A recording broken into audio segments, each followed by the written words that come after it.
Okay, twongeye kubasuhuza abakunzi b'iki kiganiro. Uyu munsi twaba twabazaniye indirimbo nshya.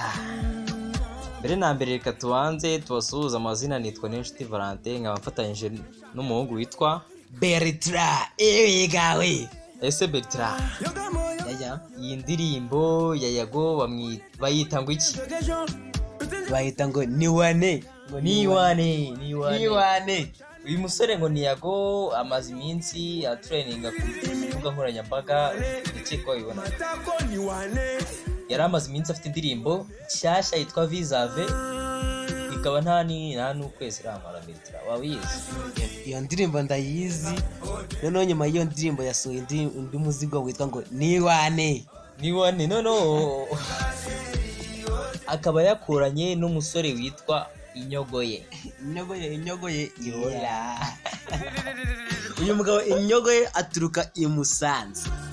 Rero umuntu waba umuzi cyangwa uziranye nawe, ubwo nawe azi udutendo akora. Uyu mugabo Inyogoye amaze iminsi. Inyogoye yaramamaye, urabizi ko yamamaye kera mbere Yago atarajya mu muziki. Yago amufasha kwa kundi yagendaga aba interview ahantu, ukabasanga nyine ari kugenda bakoresha cyane. Iyi ndirimbo rero ni nshyashya twabazaniye, ikaba isohotse mu kanya gatoya, ikaba iri guca ibintu hanze ahangaha. Bertrand, wowe wayibonye ute ugereranyije? Iyi ndirimbo ni indirimbo iri kubikora muri ibi bihe, sibyo? noneho iri gutrendinga ahantu hose kuri za YouTube, noneho bitewe n'uburyo yakorewe mu cyaro man, iri kubica mu mugito. Muvugire ntabwo baba bazi ibintu by'icyaro, rero niyo mpamvu yakunzwe cyane.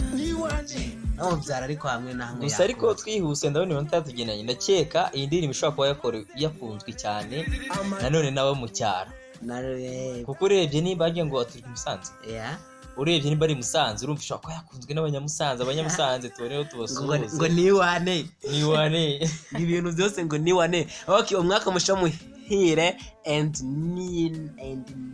New Noheri.